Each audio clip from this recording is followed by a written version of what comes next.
Experience చేయకముందు love ఇలా ఉంటుంది అలా ఉంటుంది అని ఊహించుకుంటాం. కానీ నిజం వేరేలా ఉంటుంది.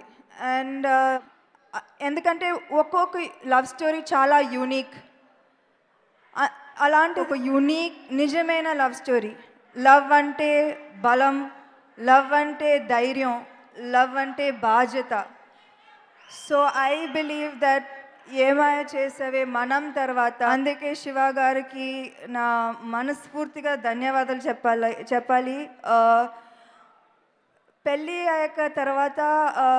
అయిన తర్వాత నేను అనుకున్నాను, ఈ ప్రేమ గురించి ఎందుకు ఎవరు సినిమాల్లో ఎందుకు చూపించలేదు అనిపించేటప్పుడు శివ గారు నాకు ఈ కథ చెప్పారు. సో మా ఆయన గురించి నేనే చెప్తే బాగోదు, కానీ ఏప్రిల్ 5 తర్వాత మీరు చెప్తారు.